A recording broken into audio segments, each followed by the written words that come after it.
This is Hidden Killers with Tony Brueski. Here now, Tony Brueski. According to Lacasse, Charlie wasn't shy about voicing how much he despised Dan. It wasn't just those little comments here and there. He says it wasn't just those offhanded grumblings. It was repeated, blunt, and said with a lot of venom, words you do not easily forget. Let's take a look. Fiercely protective of Wendy, and I've heard him say, "I'd like to kill that motherfucker." I mean, I've heard him say that so many times. Now, I've said that out loud too, and I didn't do it. But there's something different about Charlie. He reminds me of like an antisocial. Charlie's an older brother. Yeah, she's the baby girl. She's the baby girl. Is Charlie older or younger than this one up in Albany? He's the middle kid, I think. Charlie is. Yeah. If you had him in front of you, he'd set off your alarm bells. Ooh, that's powerful. People say that stuff all the time, though. I gotta kill him. I'm gonna kill him. You know, not in my world. I want to say I've heard how much it's going to cost either. You just go, "Oh my God, I'm so mad, I'm going to kill you." When you get into cost, to cost benefit analysis, that's where it changes. It just shows the stupidity of these people. How many times, Tony, have we seen these people like this that are, because you're always thinking, well, it's definitely premeditated because you hired someone, but how much intelligence did you have to actually do something stupid like lay the groundwork for people to say, you know, like Dr. Jeff did. As soon as he heard this, his first thought was, "Oh, it's Charlie."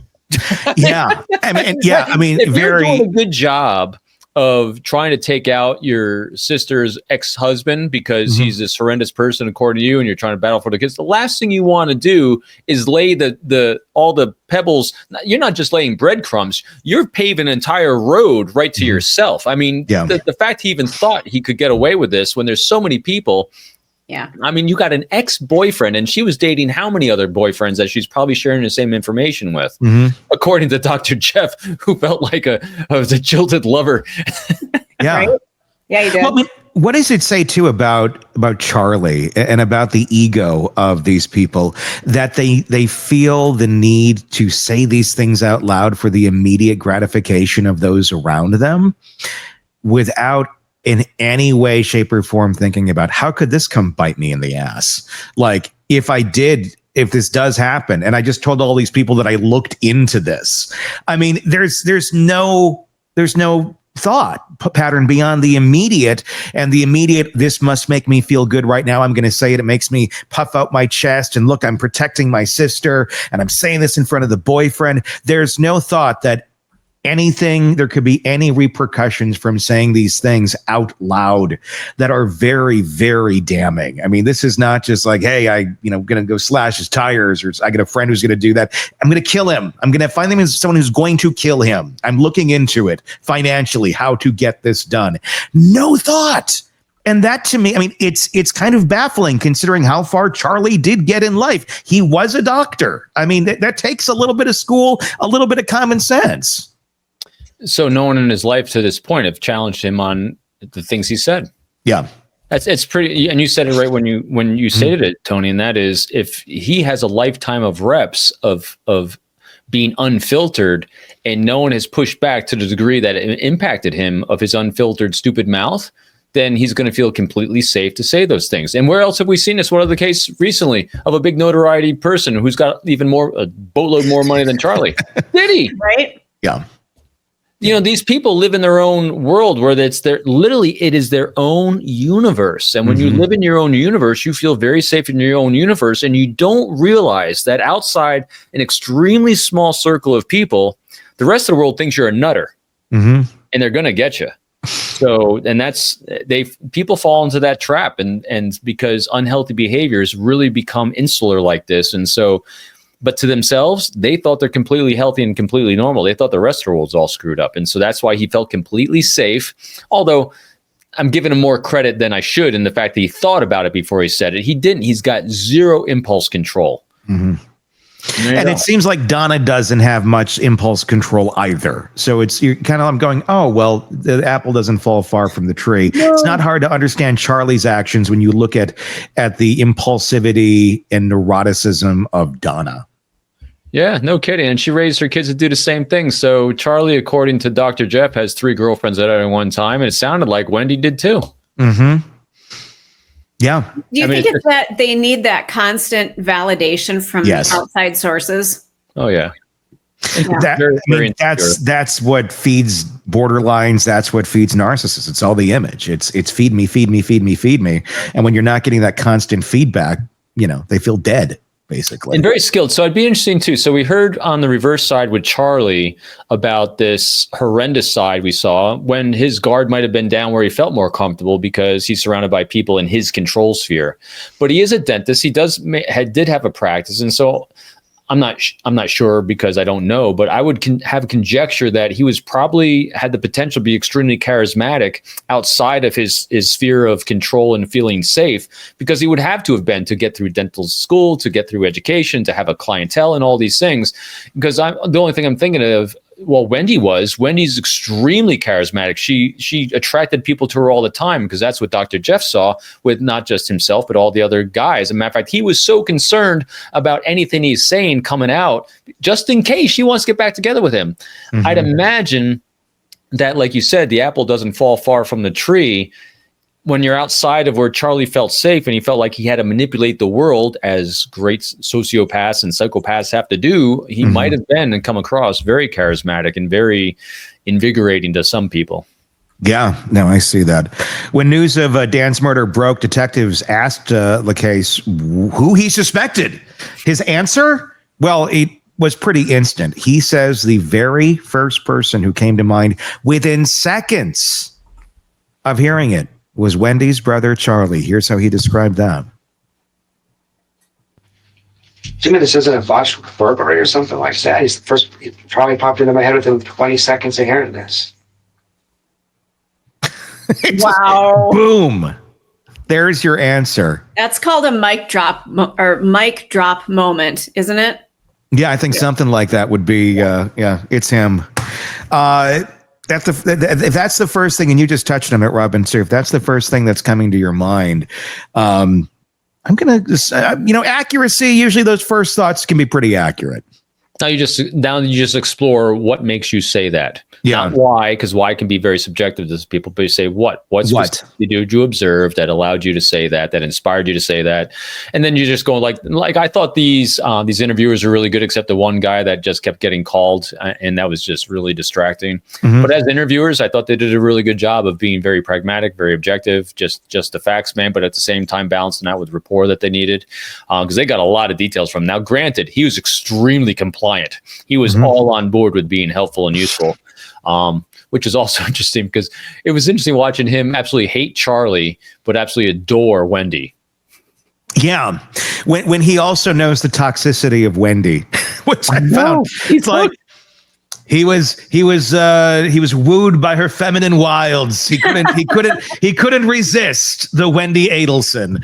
Lacasse also painted a picture of Charlie as a man who bragged about bending the rules. Again, this speaks, I think, a lot more to what we were talking earlier about Charlie and the family in general. They don't know when to shut up. They're sitting in the hot tub one night together, and he's sitting there talking about life and money and hiding money and moving assets around and putting things in other people's names, like you do when you're relaxing in the hot tub. Take a look. Myself in the hot tub one time. She thinks Wendy said. When was this? March 15th-ish. I was there for the one day with him. I stayed at his house. Of this year? Yes. Wendy and him were talking. I'm just listening. I just met him an hour earlier. We're sitting in the hot tub having a beer. It's a really nice house. And I guess this is what occurred. Was anybody else in the hot tub with you guys? Not during this part of the conversation. Another guy, his roommate, came in eventually, and they just started to talk about girls and stuff like that. But and I'm not trying to play cop here, but I do know one thing you'd be looking for is a lump sum of money moving around and some kind of crazy stuff happened. And I think there's a lot of financial irregularities. I think there's a lot of, tax fraud kind of stuff and putting stuff in different people's names and moving money around. And there might be cash. I don't know exactly what, but he's not doing anything on the up and up in his finances. It was pretty clear. He was pretty open about that. So I thought about if you guys. I think a forensic accountant might be in order. I think there might be a whole other line of charges here. Oh, no doubt. That should be looked at. I would imagine by now. Do you think the IRS has done an audit on the Adelsons by now, Robin? So following the money is always what they're going to do in these things. So anything having to do with that is definitely under investigation or has been or still ongoing. Yeah. No doubt whatsoever. Yeah. I mean, that says a lot. I mean, the fact that they're sitting there, but it also makes me wonder, and this would be just pure speculation, what other crimes is this family behind, if any? I don't know, but it seems like they were pretty, easy to do this and move some money around, or is this grandstanding? Is this because it was new and it was exciting and Charlie got to be kind of the bad guy for a little bit, that he was so verbose about it and speaking about it like he's some sort of made man in a very foolish way, like one would do who has zero experience in this type of world? Yeah, to me, it sounds like shock impact, for the new guy, the new boyfriend that shows up and to be the big guy. Mm-hmm. And when it comes to other crimes the family may or may not have done, they kind of strike me as the group that kind of has a decent idea, because there's lawyers in the family, of where that gray line is, and they kind of ride that gray line. So remember that, as we've said numerous times, just because it's legal doesn't mean it's ethical. And I think they probably did a lot of things like that. Good point. I'm curious, at what point, you don't just wake up one day and go, we're going to kill somebody. So I think there had to have been an escalation. Does that seem like a fair assessment? That they've just been doing this stuff forever and this was maybe the next step? I think there was probably a triggering event. So if we look at, because definitely an escalation, that's why this was such a great interview to watch. It gave me a lot of different context. This was definitely an escalation of frustration with the family as a whole, including Wendy, because I was really curious about what she thought about this, or was she being bullied by the mother and Charlie to divorce this guy. But according to the ex-boyfriend, this was an escalation that the family was having an issue with because of him. And I'm guessing there was a triggering event. There's usually a triggering event. And when you have someone like Charlie, and probably think all of them, that are having a hard time with emotional regulation, that he, as you said, he probably didn't wake up one morning and said, I'm just going to kill the guy. Maybe. So he might have just had this epiphany of not being able to get what he wanted. I keep trying, because you can imagine him. So here's this guy who's an absolute control freak, a mother who's an absolute control freak, and everything they're trying is not working. For the first time in their lives, they haven't been able to bully someone into what they want. And so it probably reached that point, maybe even together, where they work themselves up so much, because that's why she's on trial, work themselselves up too much. Well, I'll screw it. I'll just hire a hitman. Yeah. It's your time to fly, Charlie, I think is kind of what it was looked at from the perspective of Donna, if we're going to assume that she is behind it, just same way. Wendy, you have to put on the performance of your life. Like, it's time for you guys to stand up on yourselves and manipulate the world around you the same way me and Father have for all of this time. That's kind of what it feels like in some of this. A triggering event, I think it was Dan. It was Dan finally saying, I'm done with your BS. I'm taking this to court, and I'm getting this order against your mom that says that she can't have any contact with the kids. I think that was a triggering event. I think that's what made Donna go to Charlie and, I can't sleep. I just need this. And then Charlie's going to Catherine. My mom can't sleep. I don't know what's going to happen. And she's like, well, have her start writing me some checks. We'll take care of the problem. And they're like, problem solved. Yeah, and when it comes to Wendy, because again, when you're seeing their family communication dynamic, and also how, and even Dr. Jeff said that they protect her, they don't exclude her.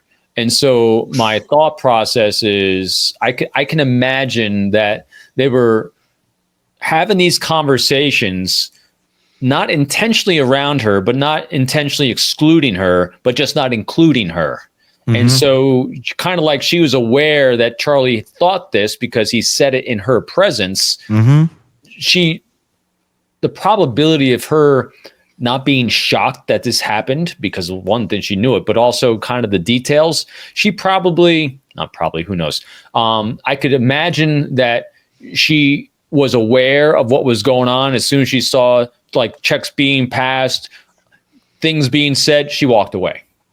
I don't want to be included. Or they said, hey, like, hold on a second, Wendy, why don't you go take care of the kids? So you can kind of see one of those things where it's not a huge covert op, because these people are incapable of covert ops outside this family dynamic. I mean, inside the family dynamic. And so that's why I think it was a very fluid situation internally. Then how much responsibility does she bear if she knew about it? Isn't it? I mean, if she had nothing to do with the planning, but she also didn't go to the police and say, hey, my family's planning on killing my ex-husband either.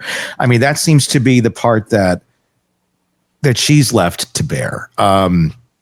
Knowledge of it. Yeah, I mean, that's something. I mean, it's like, I'm trying to think of some sort of analogy here. It's like going into the mall food court and knowing that they're selling orange chicken over there, but you don't want to get too close because they're going to come up to you with a sample and you don't want to have this. You just want to keep going. Why you got to go to the food But you know the sample's over there and you can smell the orange chicken and you know it's there, but you're not going to partake in the orange chicken. Damn it, Tony. Yeah. So I think what's the challenge with that is how do you prove it? Yeah. So if there's no text messages, there's no voice overhears, and no one's admitting to it, how do you prove it? So yeah, and that's the challenge. Because she's been around this family before, because she's had these conversations with this family before. But the fact that the conversations exist, does that mean that she was in on it? I guess that's the thing. But I don't know the law in Florida. What's your culpability of knowledge without doing something about it? Exactly. I know there's some, but I'm not quite. Again, it's going to come down to the prosecutor and what they think they can go for and prosecute.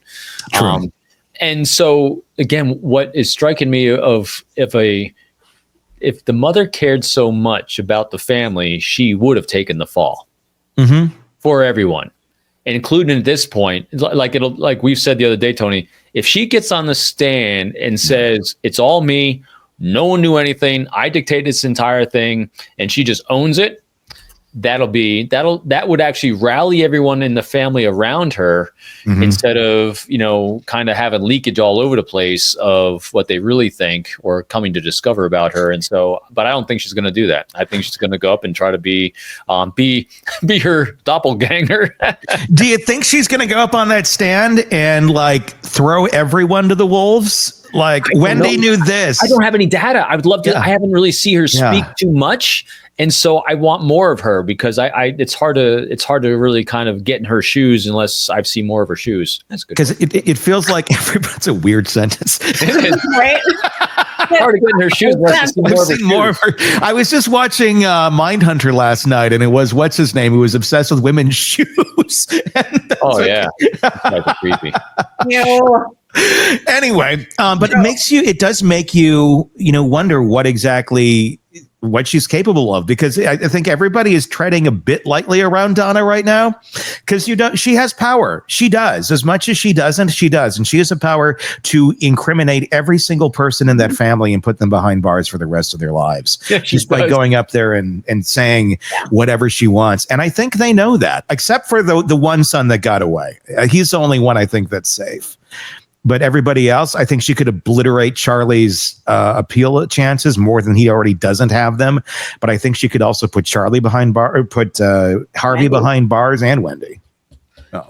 Maybe even unintentionally, because she's so stupid. Yeah, either or. I mean, I could see her trying to play it off as like, oh, oops, did I say that? Kind of Steve Urkel-ish. I don't think she would, though. No, because when you keep going. Boy, it's easy to kind of put evil acts on people from the outside looking in, but internally, they don't see themselves as evil, bad people. So think about this. From what we learned from Dr. Jeff, they see themselves as these righteous warriors trying to do the best thing they possibly can against this pure evil person, Dan, the ex-husband, to save these children. They all thought that's the crusade they're on, and the mother is shocked that no one's going along with that mindset. Yeah. So I don't think they're there to betray each other, because they were very unified in the fact that they're trying to save these children. Again, their mindset. That's how they rationalize this abhorrent behavior. That's why when Charlie woke up one morning saying, "Hey, I got a great idea," the mother's like, "Huh. That might be Let's pretty good. go to Showbiz Pizza and have lunch, Charlie. I know you're 38, but you can go in the ball tank and play around and ride the merry-go-round. And then go get your little sister. Yeah, go get her too. I know she's 30-something, but let's all go together. Hold hands. We'll wear the same jumpsuits that we got at Kmart. Charlie, same ones in jail. I bet those are the folks that would go get like the American flag jumpsuits and wore them proudly, to the 4th of July picnic in 1992. They're all like, what's wrong with that? Yeah. Charlie wasn't just a wealthy dentist with a Ferrari. Lacasse told detectives he also surrounded himself with men who lived on the other side of the tracks, including, he said, a special forces buddy with military experience, the kind of people who could make things happen. Here's Charlie grandstanding now. Her brother is an unusual guy. Not much empathy.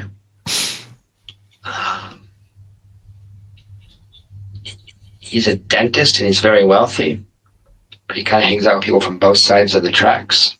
And, he goes partying in South Beach with his rich buddies, and he also goes to his gym with some other kinds of characters kind of thing. So, Some less savory individuals. I think so. Yeah, he's got a buddy who was special forces. You talked about a couple of guys. You talked about Miguel and the Patel individual, and you said there was 3 or 4 total. I was trying to think. Hold on. That might be it, actually. But yeah, Daniel. That was 3.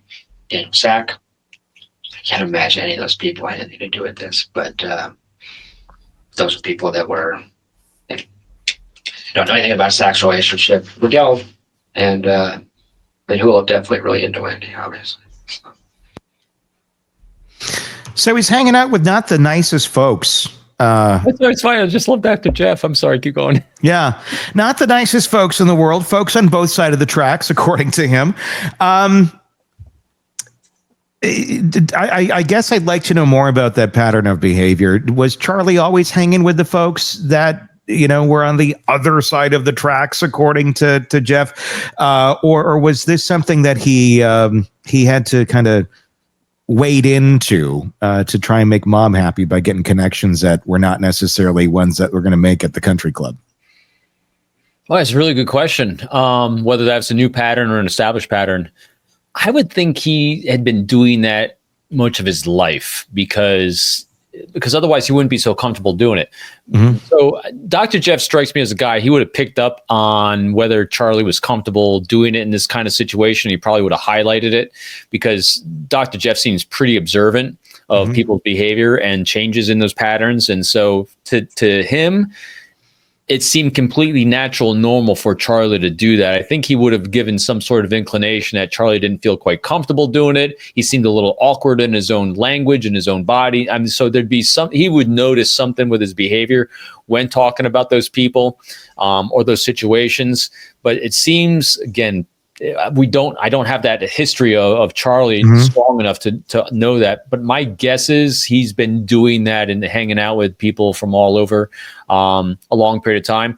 Also because, so glass half full here, they seem to, with the exception of killing Dan, that they're making an attempt to, from maybe a kind of twisted, of not judging.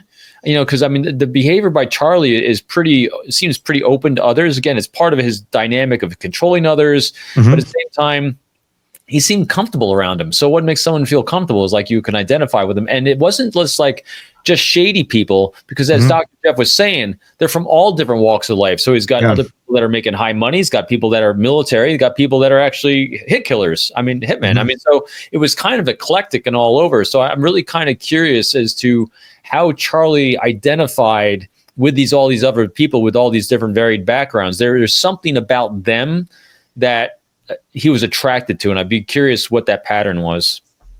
I'm going to guess Charlie and maybe even Wendy to a certain extent both have struggled with their own identities because they've been extensions of mom. They don't have them. Long. You don't have them. So, I mean, there's like a very thin sense of what that is. Not like to the level of like Brian Koberger not having any clue, but but when you're enmeshed with a narcissistic parent, yeah, I mean, you're not that's something you're not allowed to have as your own personality. You got to be an extension of that person. And then as you get older into adulthood, some break off and some do not.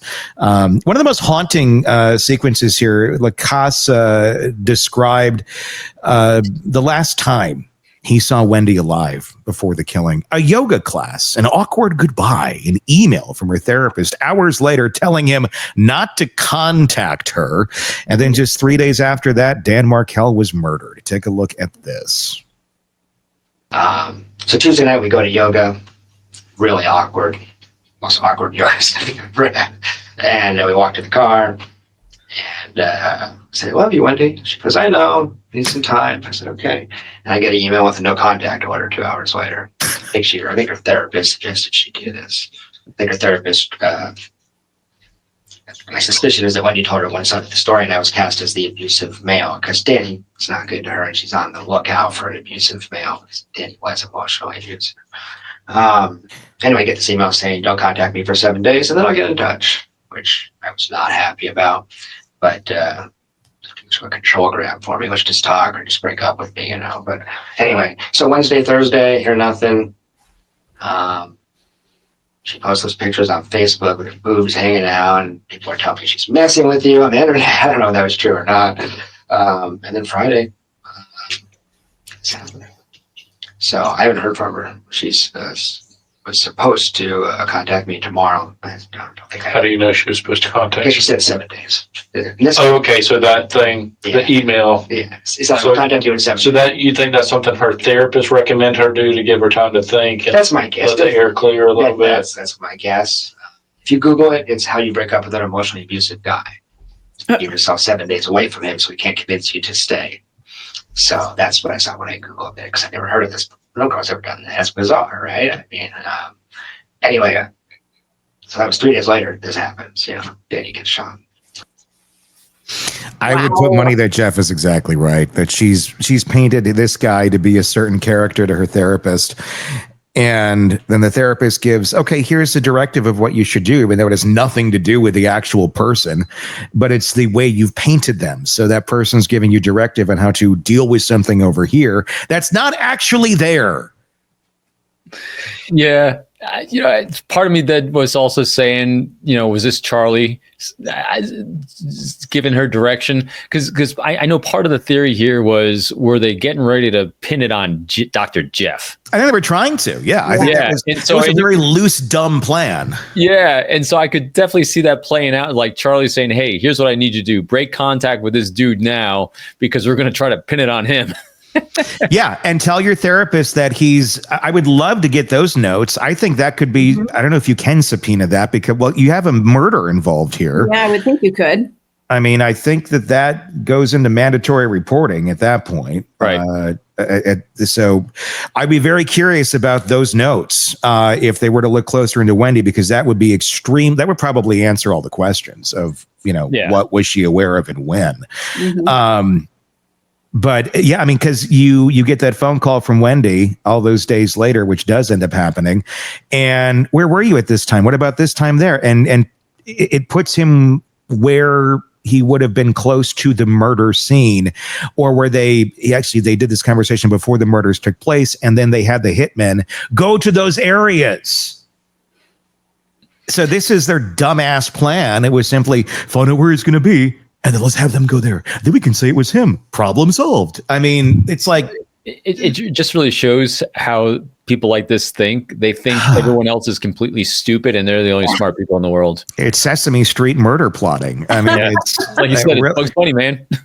It really is. When it came to Wendy's family, Lacasse said they weren't just close, they were suffocating. This is a really interesting one. He described parents who still chauffeured her around at age 35, a family that treated her like a child, and an unhealthy grip that kept her tethered to South Florida. This explains a lot. Take a look.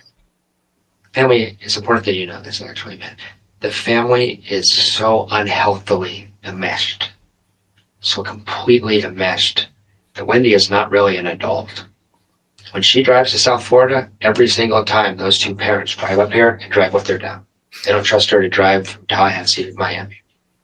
They're just, it's not a normal family. It's not like she's a 35-year-old that has 2 kids and come down to see us. It's complete enmeshment. It's a matter of they didn't infantilize her. She's considered the baby still. She's 35 years old. Charlie protects her.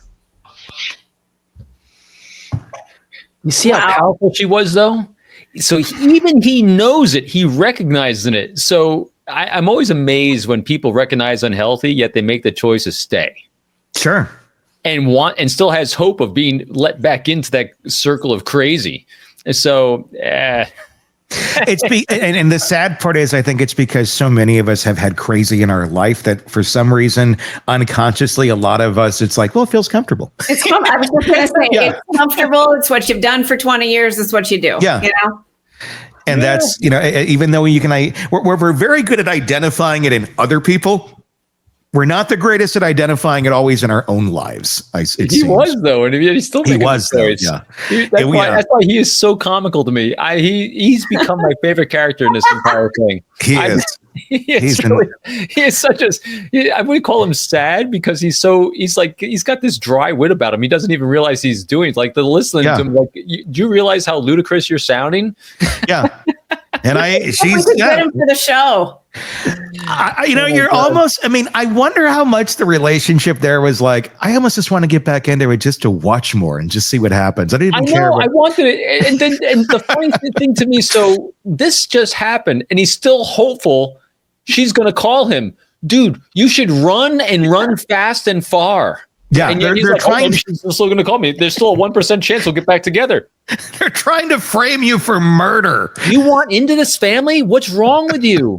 Something must have been really good for him to still have that. Imagine the book you could write. So that's why I'm not discounting Charlie's skill set, because, like we said, they learned it all from her. Mm-hmm. So Donna created these two. And so she's got the skill set. Obviously, this guy is living proof of it, and he's talking about how she's using it with everyone. Just looking at her on the stand, you can get a sense of it. Mm-hmm. But now, so as they're painting Charlie behind the scenes, it's hard to imagine that, because they seem like apples and oranges. They look so differently, but probably not. So he's probably got the skill set. But he just flips it on and off. I just think it's her natural state of being, that she just learned how to, Wendy learned how to just live as a grand manipulator of the world around her for feeling safe and control and all those things that she was lacking. I imagine there's a lot of confusion in the world of Wendy these days. Just as a human being, just trying to ground herself into who the hell she is, especially now that she hasn't been in contact with mom for a couple years. That's not there. Charlie's gone. All you got is, that's incredibly jarring. Take all the murder out of it. There's got to be a lot of confusion. Older brother. Yeah. That's why you have the older brother now. There's a lot of therapy going on in that family, or there should be if there isn't. Yeah. Yeah. We'll see how much of that happens behind bars. Probably not a lot, but yeah. Want more on this case and others? Then press subscribe now and don't miss a moment of true crime coverage from Tony Brueski and the Hidden Killers podcast.